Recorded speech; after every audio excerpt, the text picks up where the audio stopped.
This is Education Sector Television International, ESTV. It's a beautiful Saturday and I say good morning to you all. The program is One Citizen of Greater Values, and this morning I am with an important personality, somebody that has contributed to the socio-economic development of Nigeria. I am referring to a Director of Economic Trade and Investment at the Ministry of Foreign Affairs, Ambassador Bolaji Akinremi. Good morning, sir. Good morning, Madam Mujukbe. Sincerely, I'm not taking this opportunity for granted. Thank you, sir. I'm grateful too. Thank you for having me here. My pleasure, sir. Sir, let's start this way. Your department as Minister of Economic Trade and Investment, how does that create values to the populace, most especially the youths? Oh, thank you so much. I'm Director of Economic Trade and Investment. I've had the opportunity of being ambassador and the head of mission at Nigeria High Commission Singapore. I've also had the opportunity of serving at the Nigeria Permanent Mission in New York. And before then, I've been in Addis Ababa. I've had the opportunity of being posted to Lisbon. And of course, I've traveled wide and far. It's a great pleasure and a great opportunity to serve Nigeria. And particularly for me, I started my career from the Ministry of Foreign Affairs after I staged in the private sector. I used to be in the media, I used to be in advertising, and I used to do a lot in Lagos. But in 1991, I moved to Abuja, and eventually in 1993, I moved to the Ministry of Foreign Affairs. The journey hasn't been very easy, but glory be to God because I'm now at the top of my career. I've reached the echelon where you call director because that's the highest you can come to be in the civil service of the Federal Republic of Nigeria. The rest is appointment. And I've also had the opportunity of being appointed to fly the flag of Nigeria. I consider this to be a great privilege, and also it could encourage and inspire our youth. So coming to your question, foreign affairs is the image maker of the country. And your foreign policy is a total reflection of all your internal policies. So which means whatever you're doing locally, you project it through your foreign policy. So a good diplomat, a good foreign service officer must know everything about his country. And this they do by our training. We were trained in Nigeria first in the Foreign Service Academy. I remember 1993 when we have to be somewhere on Broad Street at the Foreign Service Academy. And after that training, we went around Nigeria. It is called State Tour. That gives you a feel of what is available in your country. You know, you go to the north, you go to the south. I had the opportunity of going to Kano, Kaduna, Sokoto. My colleagues went to Port Harcourt and others went to southwest of the country. Now, when you go around this way, you see their resources, you see the people, you see the climatical condition, and you are able to match that when you get to a foreign country. And I've also had the opportunity of being trained in India, in the Foreign Service Academy in India. This combined, I could say, make me a square peg in a square hole, coupled with the fact that I studied international relations at both first and second degree from the famous University of Ife, and later my MSc, in Obafemi Awolowo University. So all of this is to encourage the youth if you want to learn. You see that nothing is actually a waste. My knowledge in the media as an advertiser helped me in my work as a diplomat. And when you're in advertising, you're also into marketing. And when you're a diplomat, you are actually a marketer. Your duty is to market your country, to present the best of your country, because you represent the people. You want to give a good account of yourself so that when people see you, they long to come to your country. We do all of this, and we had all of this training, and I've had the opportunity of practicalizing it in all of the countries that I've been to. Now that I am in charge of economic trade and investment, makes me a trader, if you want to call me that one. But actually, economic is beyond just trading. It speaks about economic cooperation between countries, because no country is an island. You have to relate with other countries, whether you are rich or you are just struggling as a country, or whether you are a resourceful country in terms of human resources or in terms of material. You still have to relate. No matter what you have to push it somewhere in terms of marketing. And no matter what you don't have, there's another country that has it. So the principle of quid pro quo comes in foreign policy, comes in diplomacy. And all of these youth have to learn. They have to learn that in life, play your part. Do well, play well your part. When the time comes, people will come for what you have. Today, Nigeria is a rich country in oil and gas. We have a very arable land that brings agricultural produce. And all of this is useful for us. More than that, we have an urging youth. Nigeria's population is going to be by 220, 250. It's going to be the fourth largest in the world. That tells you we're not going to have problem of aging. We're not going to have problem of lack of labor. So the youth have to prepare themselves, because that means there is also going to be competition. So as Director of Economic Trade and Investment, I project the value of Nigeria in terms of its economic prowess. I project Nigeria as a country to relate with in terms of its resources. I project Nigeria as a country that you can come to. And, we have a very varied creative industry. Tourism, we need to develop it, but even as it is, we can attract a lot from other countries, particularly diaspora or the black race in the world. They want to come to Nigeria. So as Director of Economic Trade and Investment, I coordinate with the internal ministries, what we call ministry, department, and agencies. There are different agencies that have a role to play in the economic trajectory of the country. Whether it's Federal Ministry of Industry, Trade and Investment, that has a lot of agencies, that has a lot to do with the economy. Talk about the NIPC, Nigeria Investment Promotion Commission. Talk about the NEPC, Nigeria Export Promotion Council. Talk about Standards Organization of Nigeria. They have a lot to do. But when it comes to economy, it's not just trade. You will be shocked that NAFDAC has a lot to do. And NAFDAC is under Ministry of Health. When you talk about market access, that's customs. And that is under Ministry of Finance. The Ministry of Finance has a technical department that deals with avoidance of double taxation, which we do have with other countries, to make sure that people are not double jeopardy. They don't have to pay taxes twice, either from their own country or from their country of residence. So we have these avoidance of double taxation agreements that we enter with a lot of countries. And my duty is to send the draft to as many countries and ask them, would you like to enter into this agreement with us? And we've circulated a draft of the Nigeria Avoidance of Double Taxation Agreement to a lot of countries. More than 90 countries have responded, and we are taking it gradually.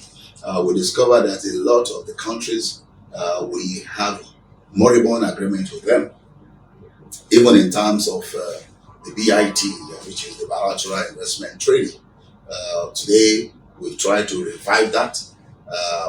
Just led a delegation to Doha with Mr. President, where we were able to conclude the work on IPPA, Investment Promotion and Protection Agreement with Doha, and this is ready for signing.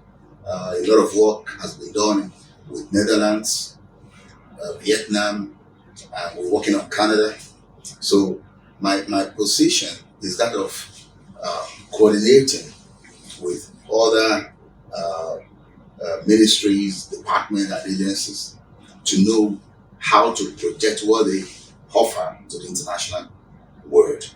So whether you are in the Ministry of Industry, Trade and Investment, or Ministry of Health, or Ministry of Finance, even in communication, you will be shocked the role that NITDA play, or even Data Protection Commission.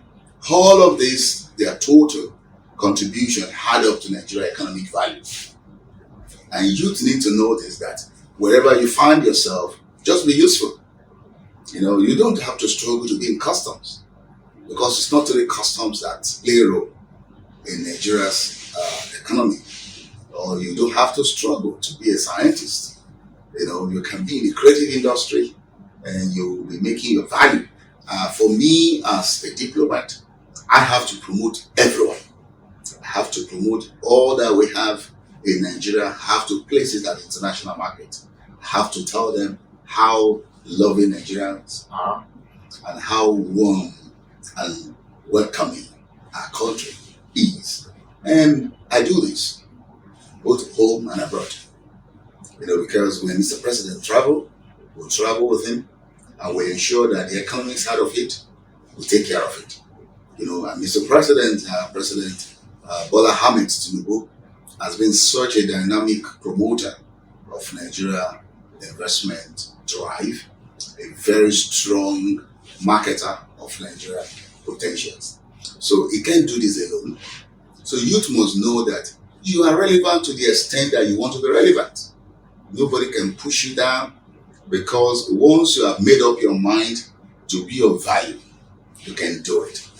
Today I'm in Lagos. I've come to receive the Prime Minister of Antigua and Barbuda, who is in the town just to promote the investment value in this country. Sometimes last year, I was in Antigua and Barbuda with Airpeace chairman who made a flight to Antigua and Barbuda for the first time. And to know that these Caribbean countries, they are just like us. Their complexion, their lifestyle, their dressing, everything, just like African. And some of them want to trace their origin back, and they are glad to come to Nigeria.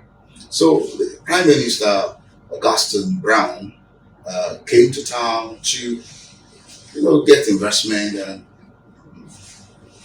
seek Nigerians to invest in Antigua. And I see a lot of Nigerians, taking that opportunity. Now, you want to tell me that you are in a corner that is irrelevant? There is nothing like that. And I think it's former President Olusegun Obasanjo who said there are no many jobs, there are many people.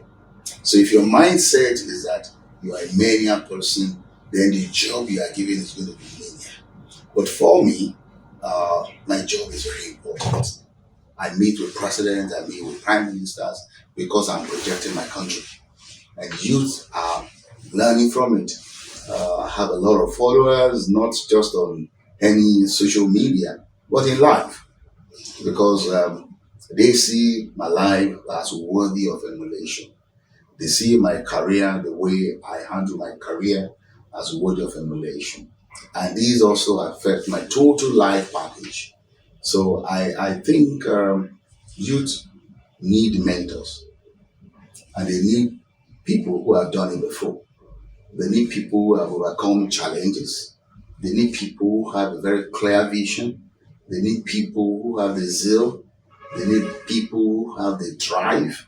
They need people who have the coordination, who are able to assess situation and decide this is the direction we should go. All of this, it's not everything that they can teach you in the university. I'm glad that yours is educational based, but we need to know that education is not just what you learn in the four walls of classroom. My mother never had opportunity of going to formal education. I think she already had all her children before she did adult education.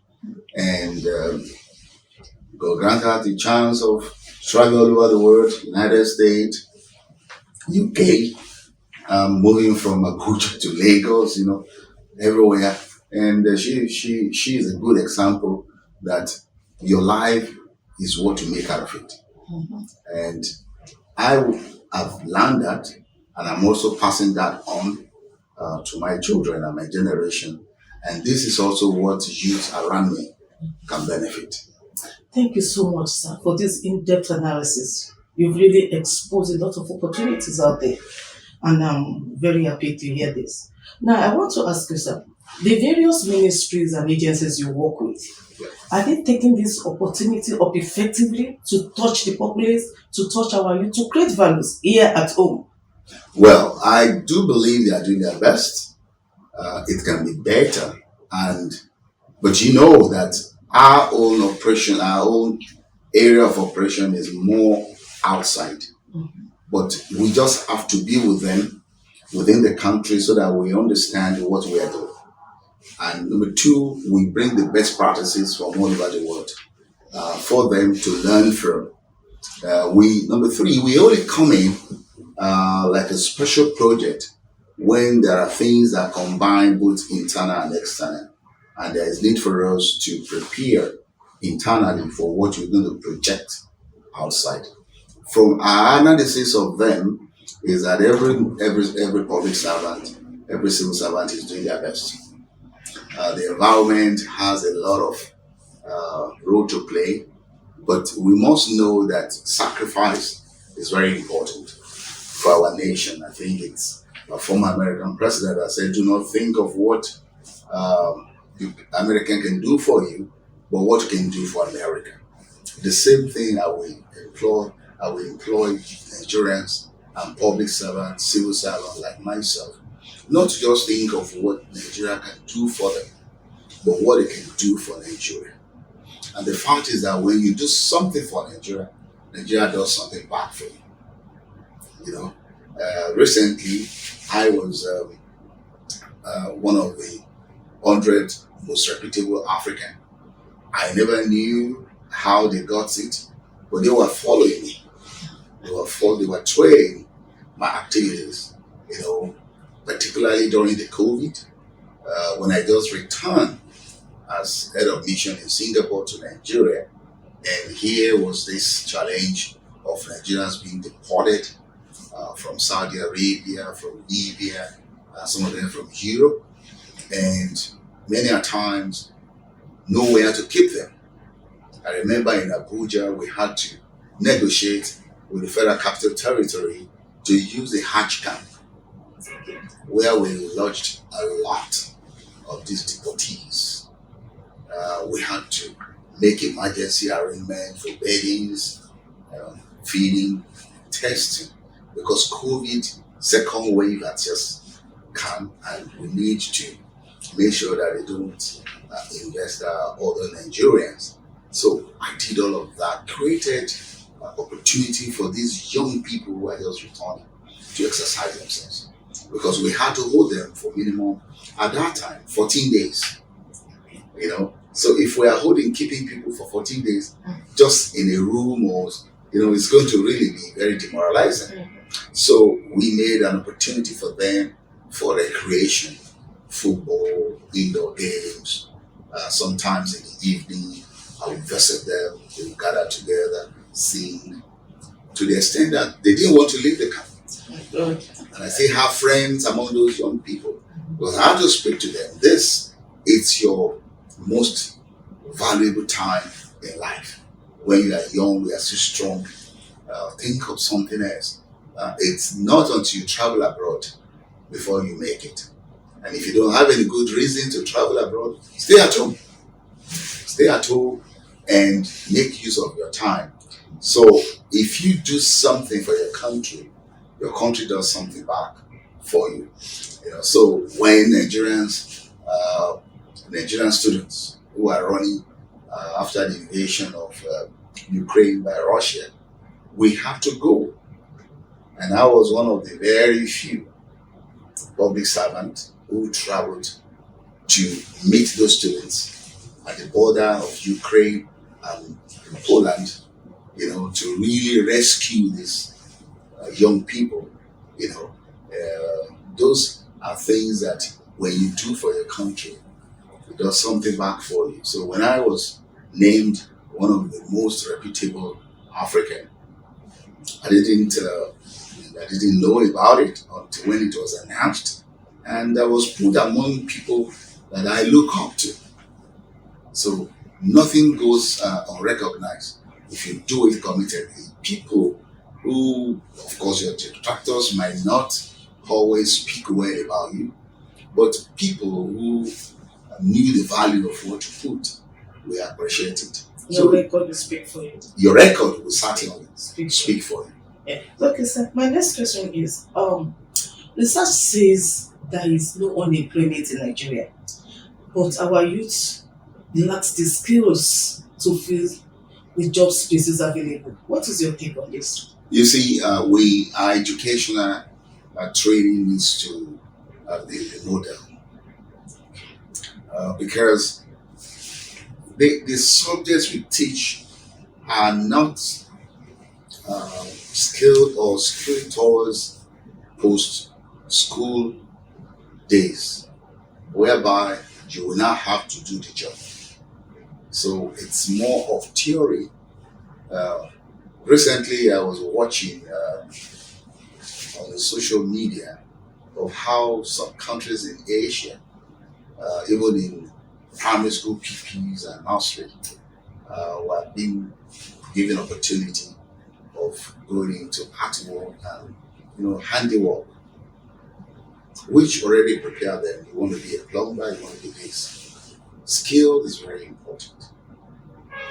Patience to also display the skill is very important. The culture of excellence. You cannot compare somewhere kind of skill they display to some of us in Nigeria, and that makes our work to be shaped out. Somebody jokingly said India is the second highest employer of labor in Nigeria. That is a very painful statement, but I learned it's true because most of the factories, most of the industries in Nigeria prefer to go hire Indians, and because these are also coming from a large population, many of them are struggling for the job. They will take low payment because it's better than staying around where they are. But the truth here is that they've also sacrificed to train themselves at different levels, and the environment allows it, to start this training from tender age. These are the things we need to learn, not just to have degrees and certificates that are not useful, and not just to be in the classroom without thinking of outside world. The outside world is where you need to work, and that's when you get the pay. And if you don't know the skill that works there, then your certificate is useless.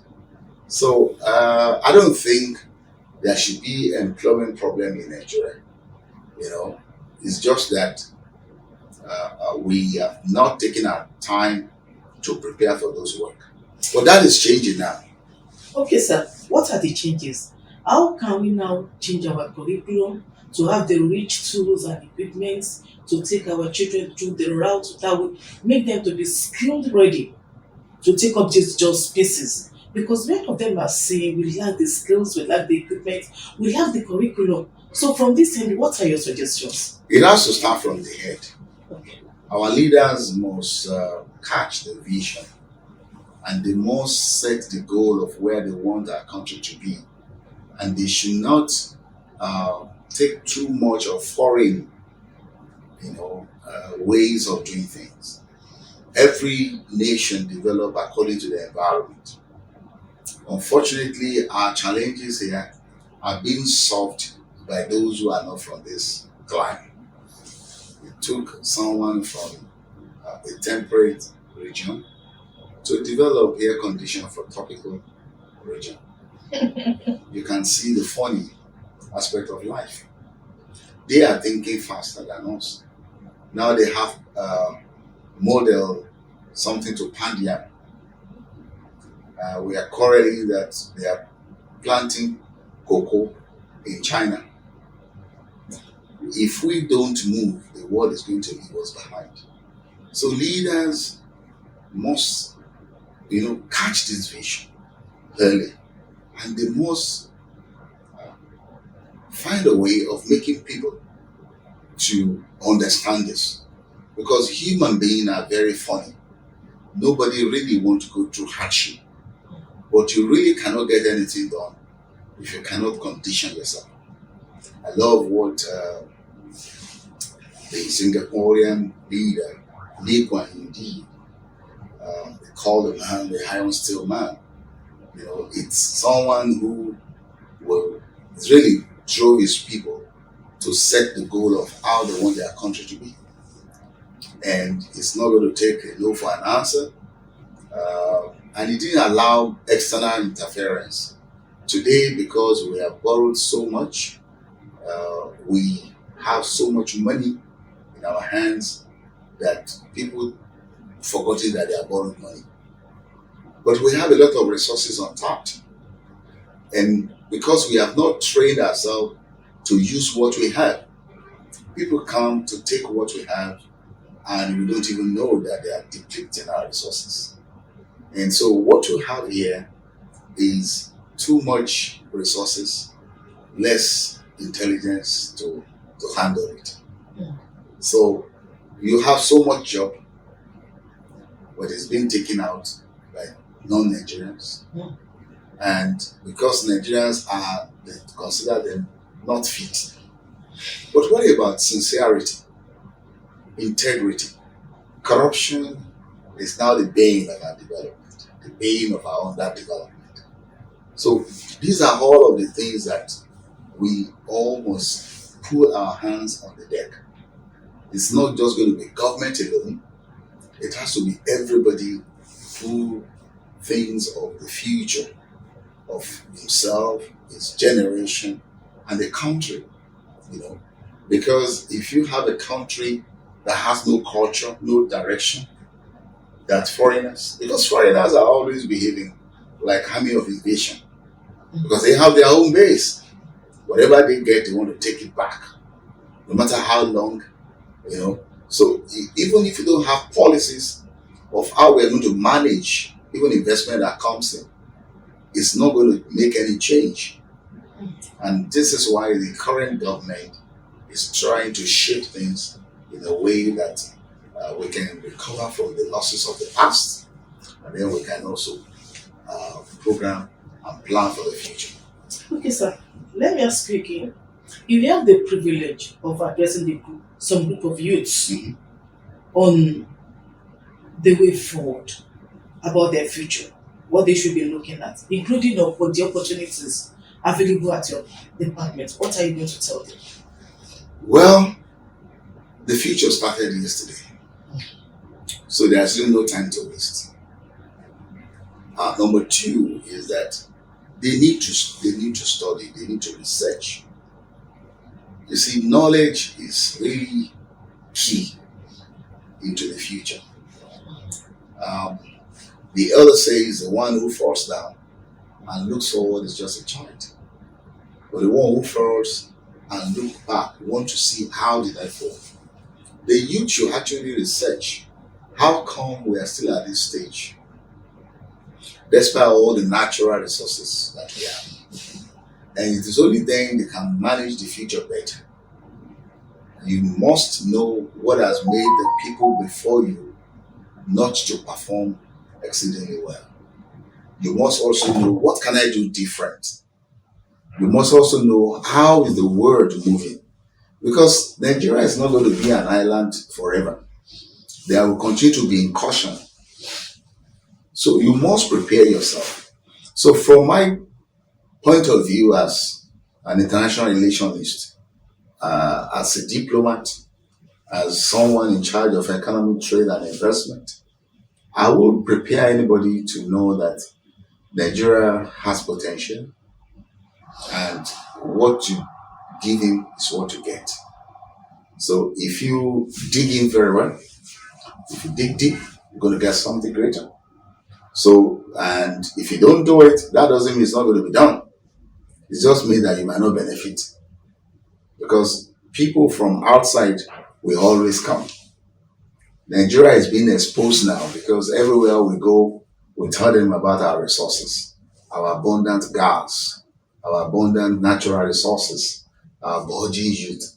When you keep projecting this information, you are exposing yourself. Competition is going to be very high. So the youth need to know that the country they are going to live in the future is not going to be that of what their forefathers lived in. They are going to live in a country where people will be working in their country without leaving their own country. You know, you've heard about outsourcing. So, really, skill is very key now. Even as a diplomat, if you don't have the skill, you're not going to succeed. You know, there's nothing that you're ever going to do without mastering what it takes, because things are not the way they look, you know, and you must be able to decipher. You must have what they call the discerning spirit. You must be able to look beyond the surface, and you must be able to make projection. Because once everybody has discovered it, there's nothing for you to discover again. You're just going to be a second timer. You're just going to be following, and you're going to just take the crumbs. Okay, sir. What opportunities do you have at your department for the youth that they can benefit from now? Well, we do a lot of training, and we do a lot of seminar. We do a lot of business investment forum. And what we do there is to expose them to what is available abroad and how they also can leverage on it. We don't employ intel in the foreign service. We don't take coppers. So youth cannot come work inside, but we can prepare them for the challenges outside. Do you have a communication link with them, with the youth? Oh, we have a consular department. We have the PRS department.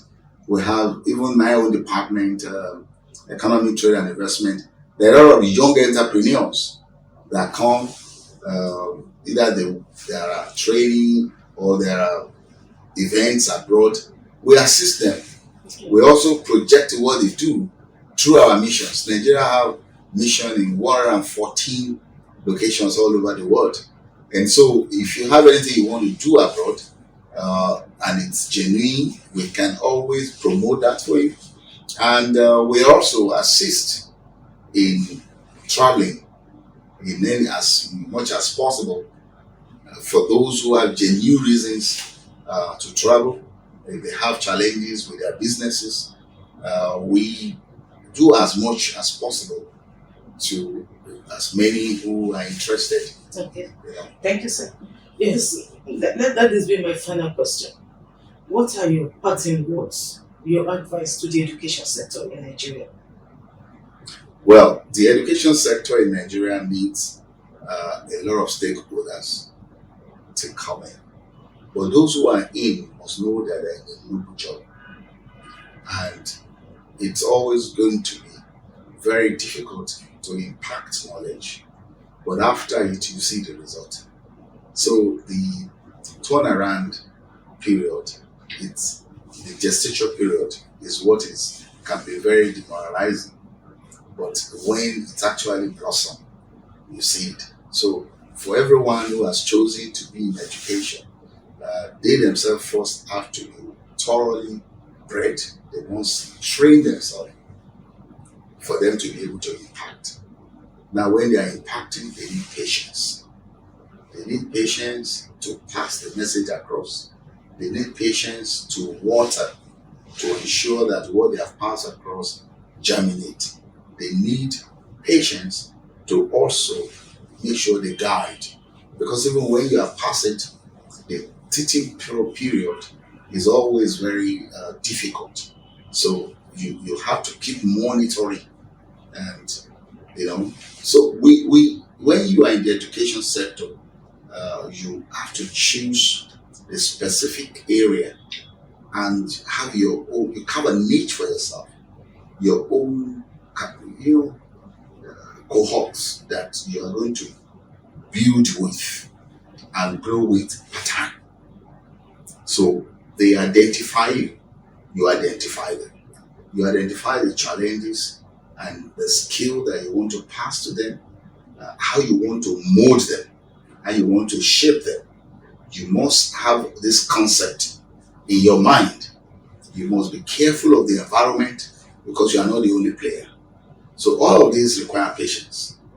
You require patience to train yourself first and identify what you want to train others and ensure that you pass the message across.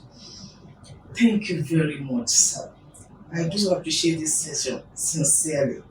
Thank you for your time. I must thank you also because I didn't prepare for these.